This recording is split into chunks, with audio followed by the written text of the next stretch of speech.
యావత్ స్వస్థమిదం శరీరమరుజం యావజ్జరాదూరతః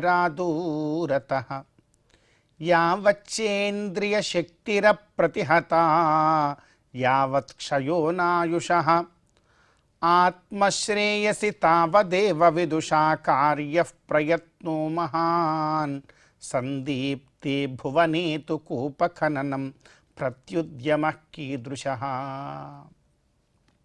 అత్యంత పవిత్రమైనటువంటి ఈ చైత్రమాసంలో శుభోదయ వేళలో దేవదేవుడైనటువంటి శ్రీమన్నారాయణుణ్ణి, కలియుగ ప్రత్యక్ష దైవమైనటువంటి శ్రీ వెంకటేశ్వర స్వామి వారిని పరిపరి విధాలుగా శరణాగతి చేస్తూ ఉత్తమమైన ఈ చైత్రమాస శుభోదయ సమయాన్ని మనం చరితార్థం చేసుకుంటూ ఉన్నాం. ఈ చైత్రమాసంలో మనందరి యొక్క ప్రధానమైనటువంటి కర్తవ్యం గోవిందుడి యొక్క ఆరాధన.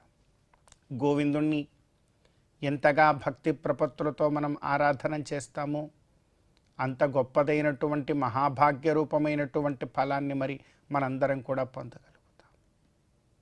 ఇదిగో కోరుతున్నాం, యావత్ స్వస్థమిదం శరీరం అరుజం. ఈ శరీరము అంటేనే దాని అర్థమే చూడండి, శీర్యతే అనే నేతి శరీరం. ఏదో ఒక రోజు ఇది నాశనం అవుతుంది.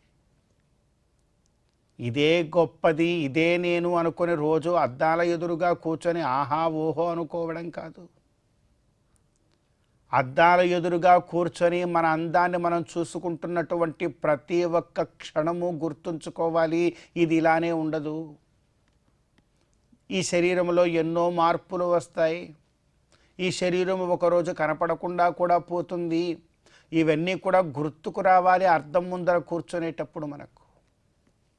కానీ అవన్నీ మనకు గుర్తుకు రావు.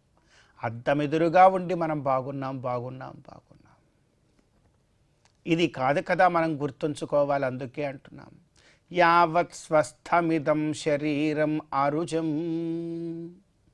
గోవిందా ఒకటే కోరిక, ఇదిగో అద్దములో నాకు కనపడుతున్నటువంటి నా ఈ శరీరము ఏదైతే ఉందో ఇది కేవలం నీ కోసం సృష్టింపబడింది, నీవే సృష్టించినటువంటిది. ఇది నీ సేవకు తప్ప వేరొక దానికి కాదయ్యా. నిన్ను సేవిస్తాను నేను, అదొక్కటి నాకివ్వు చాలు. యావత్ స్వస్థమిదం శరీరమరుజం యావత్ జరాదూరతః. ఎప్పటి వరకైతే నాకు రోగాలన్నీ దూరంగా ఉంటాయో, ముసలితనం నాకు దూరంగా ఉంటుందో, యావజ్జరాదూరతః యావత్ క్షయోనాయుషః. నా ఆయుష్ కూడా క్షయము కాకుండా ఎప్పటి వరకైతే ఉంటుందో. అందుకే అంటున్నాం, యావత్ స్వస్థమిదం శరీరమరుజం యావజ్జరాదూరతో యావచ్చేంద్రియ శక్తిర ప్రతిహత. ఎప్పటి వరకు ఇంద్రియ శక్తి అప్రతిహతంగా ఉంటుందో అప్పుడే కదా నిన్ను చూడాలి. కళ్ళు కనపడని వయసులో వచ్చి ఎక్కడ స్వామి ఎక్కడున్నాడు, ఆనందనిలయం ఎక్కడుందని ఎతుక్కోవడం కాదు. కళ్ళు బాగా కనపడుతున్నప్పుడు వచ్చి స్వామిని దర్శించుకోవాలి. గొంతు దంతములన్నీ బాగున్నప్పుడు వచ్చి గోవిందా గోవిందా అని అరవాలి. శరీరములో అంతా శక్తి అంతా ఉడికిపోయినాక అప్పుడు వచ్చి మనం ఇంకా మనం గోవిందుణ్ణి సేవ చేసుకోగలుగుతాం. ఆ శిరస్సు మీద వెంట్రుకలు ఉన్నప్పుడు వచ్చి గోవిందుడికి తలనీలాలు అప్పించుకోగలగాలి. వయసు పెరిగే కొద్దీ వెంట్రుకలన్నీ ఊడిపోతూ ఉంటే అప్పుడు వచ్చి నువ్వు ఏమిస్తావు స్వామికి? ప్రశ్నిస్తోంది శాస్త్రం, ఇది మనం అంటున్న మాటలు కాదు. యావత్ స్వస్థమిదం శరీరమరజం యావజ్జరాదూరతో యావచ్చేంద్రియ శక్తిర ప్రతిహత యావత్ క్షయోనాయుషః ఆత్మశ్రేయసి తావదేవ విదుషా. నీ ఆత్మశ్రేయస్సు కోసం నువ్వు అప్పుడే చేయాలి. నువ్వు ఆరోగ్యంగా ఉన్నప్పుడు చేయాలి. నీ శరీరము మీద వెంట్రుకలు రానిపోనప్పుడే చేయాలి. నీ దంతములు ఊడిపోనప్పుడే చేయాలి. నీ శరీరంలో రోగములు పుట్టక ముందే చేయాలి. నీ కోసము, నీ ఆత్మహితం కోసం నువ్వేమైనా చేయాలి అనుకుంటే ఇవేవి జరగకుండా ఉన్నప్పుడే, ఆరోగ్యంగా ఉన్నప్పుడే, నీ శరీరము దృఢంగా ఉన్నప్పుడే నువ్వు చేయాలి. ఇప్పుడు బాగానే ఉన్నాంగా, మళ్ళీ చూసుకుందాంలే అనుకుంటే జీవితం వృధా. ఆ మాటే అంటున్నారు, ఆత్మశ్రేయసి తావదేవ విదుషా కార్య ప్రయత్నో మహాన్. మహాన్ ప్రయత్న. నువ్వు ఒక గొప్ప ప్రయత్నం చేయాలి. అది ధర్మరూపమైనటువంటి ప్రయత్నం అయి ఉండాలి. అందుకే అంటున్నారు కార్య ప్రయత్నో మహాన్. అది కనుక నువ్వు చేయలేకపోతే ఒక ఉపమానం చెప్పారు చివరిలో, సందీప్తే భువనేతు కూపఖననం.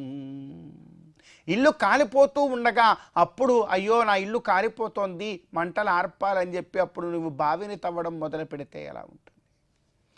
నీవు బావి తవ్వి అక్కడ నీళ్ళని చూసే లోపల నీ ఇల్లు కాలిపోయి బూడిదైపోయి ఉంటుందయ్యా.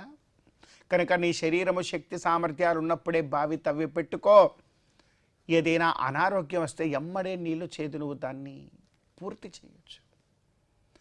కాబట్టి ఒక కుటుంబం ఏర్పాటు కాగానే నీటి వసతులన్నీ జాగ్రత్తగా చూసుకొని ముందే బావి పెట్టుకొని ఉన్నటువంటి వాడు తెలివిగలవాడు. కానీ దాహమై ప్రాణం పోతున్నప్పుడో, ఇల్లు కాలిపోతున్నప్పుడో నేనప్పుడు కూపకరణం చేస్తాననేవాడు ఎంతటి అమాయకుడో మన దృష్టిలో. మనం కూడా అంతకన్నా మించిన అమాయకత్వంతో ఉంటూ ఉన్నాం. అదేంటంటే మనం ఆరోగ్యంగా ఉన్నంతకాలం వెచ్చలవిడిగా తిరుగుతాం. ఏదైనా రోగమో కష్టమో వస్తే అప్పుడు దేవుణ్ణి వెళ్ళి పట్టుకుంటాం. రోగమో కష్టమో వచ్చి ఇప్పుడు దేవుణ్ణి వెళ్ళి పట్టుకోవడం అని అంటే అది దాహమైనప్పుడు బావి తవ్వడం లాంటిది, ఇల్లు కాలిపోతుంటే బావి తవ్వడం లాంటిది. అదే ముందు నుంచే ఆరోగ్యంగా ఉన్నప్పటి నుంచే నువ్వు భగవంతుడి యొక్క సేవలో ఉంటే నీకెప్పుడు శ్రేయస్సు ఉంటుందంటోంది శాస్త్రం. కనుక ఈ శాస్త్రోపదేశాన్ని మనం అందరం కూడా గ్రహణం చేస్తూ ఈనాటి తిథివార నక్షత్రాలలో ఉండేటువంటి తత్వాన్ని కాస్త మన జీవితానికి అన్వయించుకునే ప్రయత్నం చేద్దాం. ఈ రోజున ఏప్రిల్ 1వ తేదీ చైత్రమాస శుక్లపక్ష చతుర్దశి తిథి. ఈ తిథికి అధిదేవుడు శివభగవానుడు. వారి యొక్క ఆరాధనం మనకు జ్ఞానాన్ని కలగజేస్తుంది. అదేవిధంగా ఈ రోజున నక్షత్రం ఉత్తర నక్షత్రం, అర్యమ అను నామధేయము కలిగినటువంటి సూర్యభగవానుడు. వారి యొక్క ఆరాధనతో మనకు ఆరోగ్యం కలుగుతుంది. అదేవిధంగా ఈ రోజున వారం బుధవారం.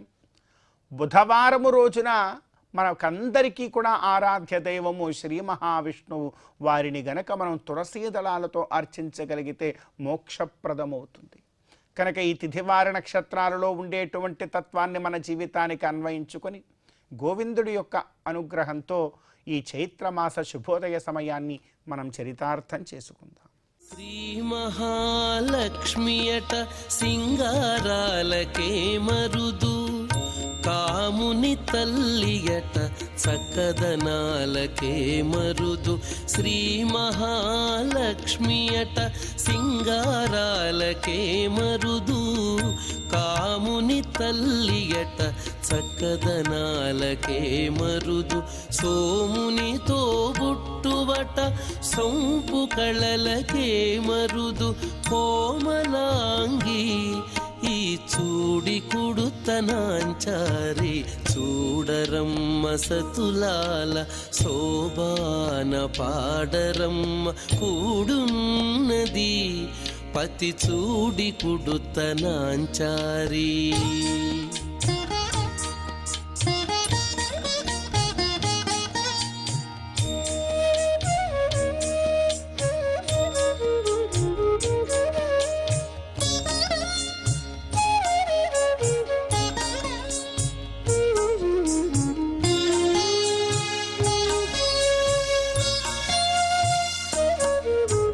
కలశాబ్ది కూతురట గంభీరాలకే మరుదు, కలపలోకమాతయట దయమరియే మరుదు. కలశాబ్ది కూతురట గంభీరాలకే మరుదు, కలపలోకమాతయట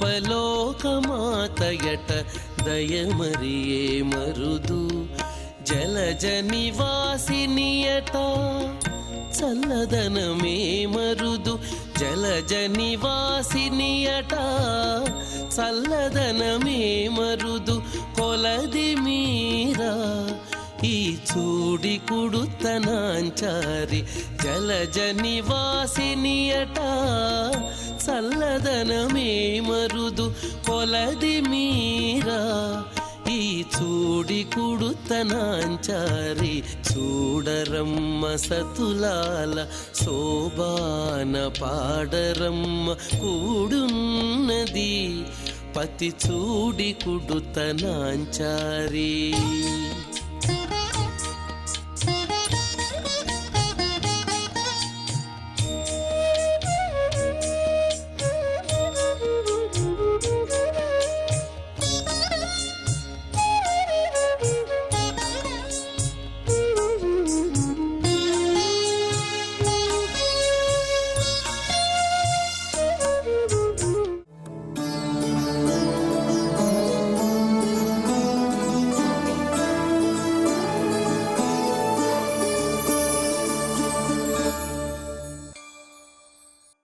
అకించన నిధిం సూతిమపవర్గత్రివర్గయో అంజనాద్రీశ్వరదయాం అభిష్టౌమి నిరంజనా.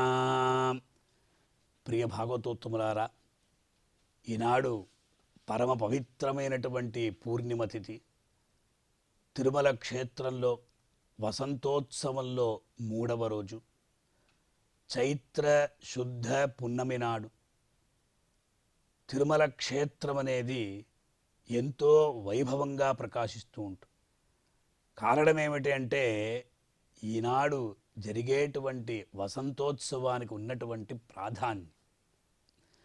ప్రతిరోజు కూడా మలయప్ప స్వామి వారు మాత్రం ఏం చేస్తారు, వసంత మండపానికి పడమర మాడవీధిలో ఈ వసంతోత్సవ మండపం ఉన్నది.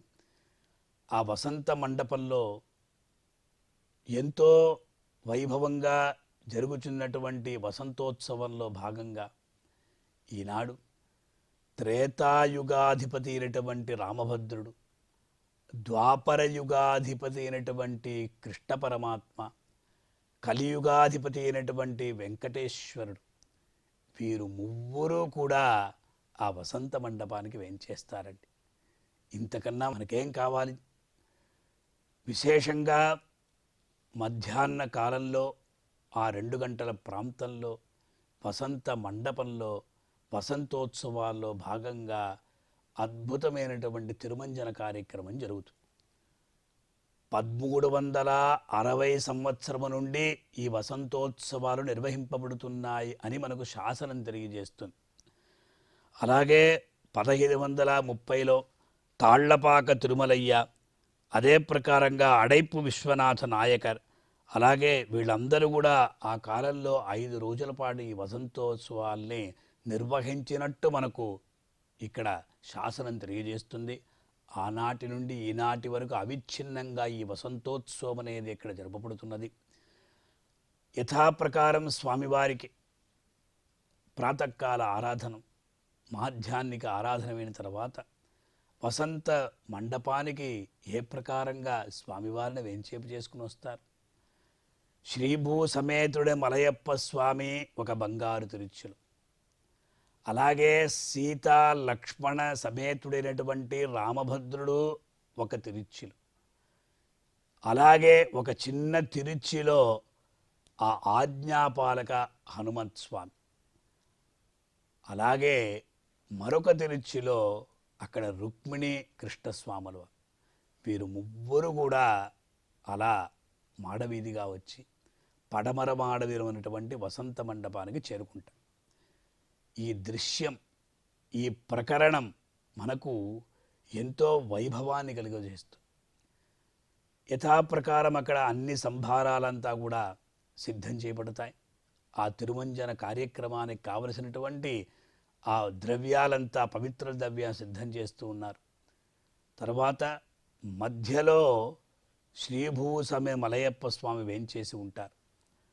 అలాగే స్వామివారి యొక్క కుడివైపు సీతారామ లక్ష్మణ హనుమంతుల్ని వేంచేపు చేస్తారు. స్వామివారికి ఎడమవైపు రుక్మిణీ శ్రీకృష్ణులు కొలువు తీరుతారు. ముగ్గురు కూడా విడివిడిగానే అక్కడ వెంచేసి ఉంటారు. పెద్దజీయర్ స్వామివారు ఒక పక్క మలయప్ప స్వామివారి దగ్గర, చిన్నజీయర్ స్వామివారు సీతారామలక్ష్మణుల దగ్గర, వారి గుమాస్తా ఏకాంగుల వారు రుక్మిణీ శ్రీకృష్ణ స్వాముల దగ్గర ఉండగా, ముగ్గురు అర్చకులు ఆ స్వాముల వారి దగ్గర ఉండగా, ఈ విశేషమైన తిరుమంజన కార్యక్రమం మనం అందరం కూడా శ్రీ వెంకటేశ్వర భక్తి ఛానల్ మూలంగా దర్శించుకోవచ్చు ఈ వైభవాన్ని. అప్పుడు యథాప్రకారము పుణ్యావచన కైంకర్యం, అలాగే స్వామివారికి మొట్టమొదటి ఉపచారాలు చాలా బాగుంటుంది. తిరుమల క్షేత్రం దేశ విదేశాల నుండి భక్తులందరూ కూడా స్వామివారి కైంకర్యం కొరకు ఆ పంపించబడినటువంటి ఆ ద్రవ్యాలంతా కూడా అక్కడ సమర్పిస్తూ ఉంటారు.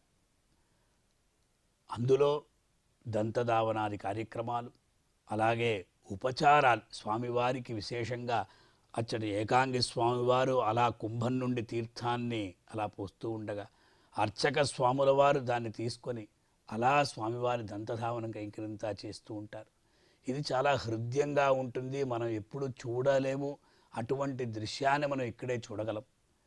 అయిన తర్వాత స్వామివారికి ఛత్రము, అలాగే దర్పణము, ఇదంతా కూడా ఉపచారం సమర్పించబడుతుంది. వివిధ రకాలైనటువంటి పుష్పాలతో మధ్య మధ్యలో స్వామివారిని అలంకరిస్తూ ఉంటారు.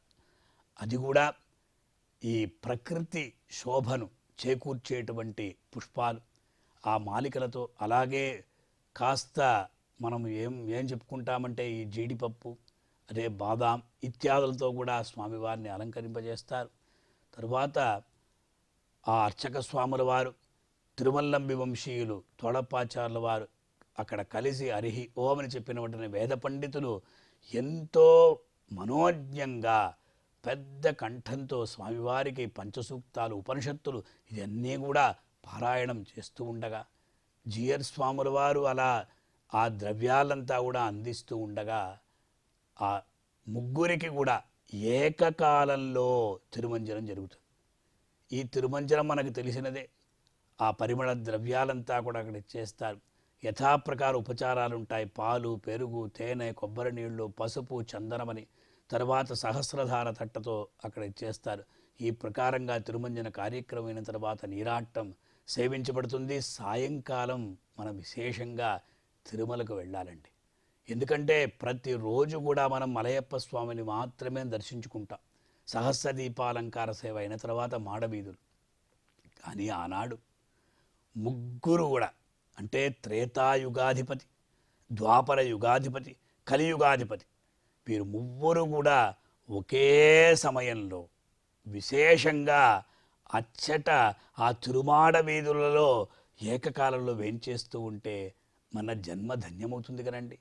ఆ స్వాముల వారి ముగ్గురి కూడా మనం దర్శించుకునేటువంటి భాగ్యాన్ని పొందగలం కనుక ప్రతి ఒక్క భక్తుడు కూడా ఈ వసంతోత్సవంలో పాలు పంచుకొని విశేషంగా పున్నమి నాడు జరిగేటువంటి ఆ వసంతోత్సవంలో సాయంకాలం జరిగేటువంటి ఈ ఊరేగింపులో ఉత్సవంలో పాల్గొని ముగ్గురు ఆ కలియుగాధిపతి, ద్వాపర యుగాధిపతి, అలాగే త్రేతాయుగాధిపతి వారి యొక్క అనుగ్రహాన్ని పొంది మనం అందరం కూడా తరిద్దాం. ఓం నమో వెంకటేశాయ.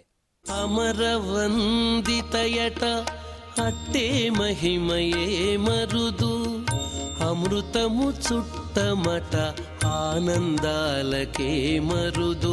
అమరవందితయట అట్టే మహిమయే మరుదు, అమృతము చుట్టమట ఆనందాలకే మరుదు. తమితో శ్రీ వెంకటేశు తానే వచ్చి పెండ్లాడే, తమితో శ్రీ వెంకటేశు తానే వచ్చి పెండ్లాడే. కొమెర వయస్సు ఈ చూడి కుడుతనాంచారి, చూడరమ్మ సతులాల శోభాన పాడరమ్మ కూడున్నది పతి చూడి కుడుతనాంచారి చూడరమ్మ సతులాల శోభాన పాడరమ్మ కూడున్నది పతి చూడి కుడుతనాంచారి శోభాని శోభాని శోభాని శోభాని శోభాని శోభాని.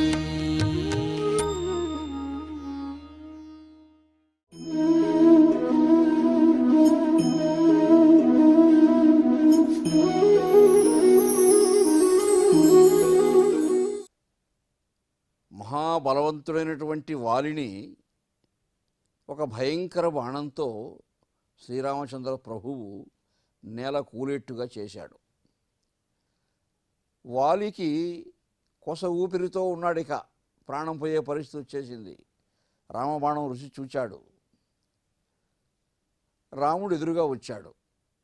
ఇదేమిటి రామా, నీకు నేను చేసిన అపరాధం ఏముందయ్యా, నన్నెందుకు ఇలా శిక్షించావు, ఎక్కడి నుంచో బాణం ఎదురావు నా పైన అని వాలి ధర్మావతారుడమైనటువంటి నీకు ఇది ధర్మమేనా అని ముందు ప్రశ్నించాడు. భరతస్తు మహీపాలో వయం త్వాదేశవర్తిరః త్వంచ ధర్మాదతిక్రాంత కథం శక్యముపేక్షితం. శ్రీరాముడు అక్కడ చాలా మాటలు చెప్పాడు. కానీ సారాంశం ఏమిటంటే, అయ్యా మరి ధర్మమేనా అని అడుగుతూ ఉన్నావు, నువ్వు చేసిన పనులు ధర్మంగా ఉన్నాయా? త్వంచ ధర్మాదతిక్రాంత, ధర్మాన్ని అతిక్రమించి నువ్వు ప్రవర్తించావు కాబట్టి, మృగ సంస్కారంతో నువ్వు ప్రవర్తించావు కాబట్టి, నీ బలగర్వంతోనే నువ్వు మదోన్మత్తుడవై నువ్వు ప్రవర్తించావు కాబట్టి, క్షత్రియులు జంతువుల్ని ఏ విధంగా వేటాడుతారో, క్రూర మృగాలను ఎలా వేటాడుతారు, సింహాన్ని పులిని ఎక్కడి నుంచో వేస్తారు బాణం, ప్రత్యక్షంగా కూడా ఒక్కొక్కసారి వేస్తారు. కానీ వారికి వరం ఉంది, ఎదురుగా ఏ వీరుడు వచ్చినా కానీ వాడి బలంలో సగం వీడికి వస్తుంది. అలా రాముని బలంలో సగం వాడికి పోవడం ఎలా కుదురుతుంది? రాముడు ఒప్పుకుంటాడా? కాబట్టి ఎక్కడి నుంచో వేశాడు బాణాన్ని. అది చెప్పాడు. తమ్ముని భార్యను బలాత్కరించావు, రాజనీతి, తమ్ముణ్ణి బహిష్కరించావు, రాజ్యకాంక్ష నీకుంది సరే, కానీ తమ్ముని భార్య నీకు బిడ్డ లాంటిది కదా, ఆమెను నువ్వు బలాత్కరించవచ్చునా? కాబట్టి అటువంటి తప్పులన్నీ చెప్పాడు. వాలి కూడా అంగీకరించాడు. శ్రీరామచంద్రుడు మర్యాదా పురుషోత్తముడైనటువంటి ఆ దేవదేవుని యొక్క అవతార తత్వము, మహత్వము, ఆ దైవీ సంస్కార సంపన్నమైనటువంటి అనుష్ఠాన బలము, ఇవన్నీ ఎక్కడ తెలుస్తాయో చూడండి ఆయన మాటల్లో. భరతస్తు మహీపాలో, ప్రస్తుతం ఈ సమస్త భూమిని ఎవడు పరిపాలిస్తున్నాడు? మా సోదరుడు భరతుడు పరిపాలిస్తున్నాడు, భరత మహారాజు. ఆయన పాదుకా పట్టాభిషేకం చేసి రాముని ప్రతినిధిగానే పరిపాలన చేస్తూ ఉండవచ్చుగాక, కానీ రాముడు ఆయన్నే ప్రభువుగా గుర్తించాడు. ఇప్పుడు నేను పరిపాలన చేస్తున్నా అని చెప్పలేదు ఆయన. ఆ అహంకారాలు, వికారాలు ఆ దేవదేవుని మనస్సులో లేవు. అసలు ఆ అవతారంలో నేను దేవుణ్ణినే చెప్పుకోలేదు ఆయన. బ్రహ్మ చెప్పాడు, చతుర్ముఖ బ్రహ్మ చెప్పాడు, దేవతలు చెప్పారు, అష్టదిక్పాలకులు చెప్పారు, తప్ప ఆయన చెప్పుకోలేదు. కాబట్టి అక్కడ చూడండి, భరతస్తు మహీపాలో వయం త్వాదేశవర్తినః, మేమంతా కూడా ఈ దేశాన్ని, ఈ భూమండలాన్ని, ఈ చతుస్సముద్ర పరివేష్టితమైనటువంటి భూచక్రాన్ని ఏ భరతుడు పరిపాలిస్తున్నాడో ఆయన ఆదేశంతో వర్తింపవలసిన వాళ్ళం మేమంతా కూడా. కాబట్టి మా భరతుడి పాలనలో అధర్మం జరగకూడదు. సశైల వనకారణ ఈ సమస్త భూమండలంపై ఉన్న అరణ్యములు, నదులు, ప్రకృతి అంతా కూడా ఇక్ష్వాకుల వంశంలో ఉంది, అధీనంలో ఉంది. ఇక్ష్వాకు చక్రవర్తుల అధీనంలో ఉంది అంటే మా అధీనంలో ఉందని అర్థం. అక్కడ కూడా చెప్పలేదు ఆయన మా అధీనంలో ఉందని. ఇక్ష్వాకు మహారాజుల అధీనంలో ఉంది అంటే ఏమర్థము? మా భరతుడు పరిపాలిస్తున్నాడు ఇప్పుడు ఆ రాజ్యాన్ని, ఆ భరతుని యొక్క ఏలుబడిలో మేము ఉన్నాము, మేము కూడా ధర్మాన్ని రక్షించాలి కాబట్టి త్వంచ ధర్మాదతిక్రాంత, కాబట్టి నువ్వు ధర్మాన్ని అతిక్రమించావు కాబట్టి నిన్ను ఇలా శిక్షించవలసి వచ్చిందని చెప్పాడు. వాలి అంగీకరించాడండి, వాలి ఒప్పుకున్నాడు. ఆనాడు వాలి ఒప్పుకున్నా కానీ స్వయంగా ఇప్పటికీ మూర్ఖంగా వాదించేవాళ్ళు ఉన్నారు. రాముడు వారిని అలా ఎందుకు కొట్టాడు, అలా ఎందుకు కొట్టాడు, ఇలా ఎందుకు కొట్టాడని వాదిస్తూ ఉంటారు. వాళ్ళ తెలివితేటలు మనం చూసి నవ్వుకోవాలి తప్ప ఏం చెప్పలేము మనం. వాలి అంగీకరించడమే కాదు, తన కుమారుడు అంగదుణ్ణి కూడా, రామా నిన్ను సేవించే భాగ్యం నాకు లేకపోయింది, నా బిడ్డకైనా ఆ భాగ్యం దక్కని అని అంగదుణ్ణి వదిలిపెట్టాడు. తన బిడ్డను రాముని సేవకు సమర్పించాడు. కాబట్టి అందులో ఉన్న ధర్మ సూక్ష్మాన్ని మనం గుర్తించి శ్రీరామచంద్ర ప్రభువు యొక్క ఔన్నత్యాన్ని మనం ఆరాధించాలి.